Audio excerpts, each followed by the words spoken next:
All right, today we're going to uncap the story of a true global icon, Coca-Cola. But, beyond that famous red label and the classic script, there's a really complex reality. We're talking about immense business success on one hand and some significant environmental challenges on the other. So let's get into it. Let's break down the bottled truth. So what's really inside the world's most famous bottle? I mean, this question really gets to the heart of it, doesn't it?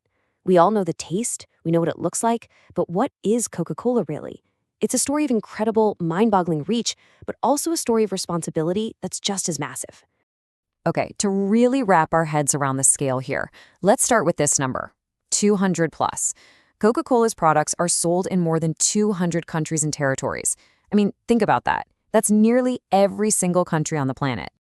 And then there's this number, 1.9 billion. The amount of their drinks being consumed is just staggering. Every single day, about 1.9 billion servings of a Coca-Cola Company beverage are enjoyed somewhere in the world. It's become a daily global ritual. So what does all that add up to? Well, a colossal market presence. Coca-Cola holds a 40% share of the entire global non-alcoholic beverage market. That makes it the undisputed leader in the industry, and it's not even close. So the big question is, how does a company even get to that level of dominance? It's a legacy that's been built over more than a century, really through a few pivotal moments in its history.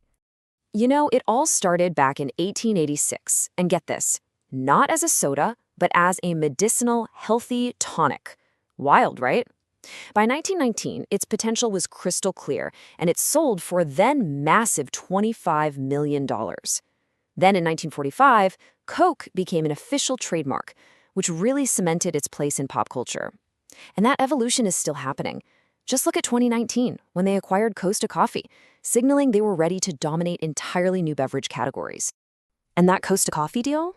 Yeah, that wasn't a one-off. It was actually a key move in a much, much larger strategy to become what they call a total beverage company. And this strategy is all about diversification. I mean, just look at this list. Whether you want juice like Minute Maid, water like Dasani, tea, a sports drink like Powerade, heck, even a plant-based milk alternative, chances are you're looking at a Coca-Cola brand. They've even jumped into the alcoholic beverage space with things like Topo Chico Hard Seltzer. And this quote from a company VP really just captures the whole mission perfectly. The goal is simple. No matter the time of day, no matter the occasion, there should be a Coca-Cola product ready for you. It's a vision of total, complete market saturation. But serving 1.9 billion drinks a day comes at a cost, right? This incredible global reach has an enormous environmental footprint. And this brings us to the central conflict, the real tension in the Coca-Cola story. So back in 2018, the company launched this very public, very ambitious campaign. It was called World Without Waste, and the headline promise was huge. For every single bottle or can they sell, they would help collect and recycle one by 2030. Okay, but here's where it gets really interesting.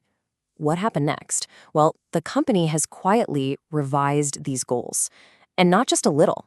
The target for using recycled materials has been significantly reduced. And that ambitious 100% collection goal, that's been scaled back to just 70 to 75%, and they even pushed the deadline further into the future. This is a major, major shift from their original public promise. And this chart really illustrates why that change matters so much. Just look at it.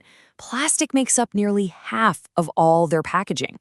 So a reduction in the plastic recycling target has this massive ripple effect on global plastic waste. It's a huge deal. And as you can imagine, this backtrack has drawn some fierce criticism. Environmental groups are accusing the company of greenwashing, making these bold environmental claims in their marketing that just aren't matched by their actual corporate actions. So, amidst all of these challenges, there's a major leadership change on the horizon. And the question on everyone's mind is, will a new CEO actually steer the company in a different direction on these critical issues? So, let's meet Henrique Braun.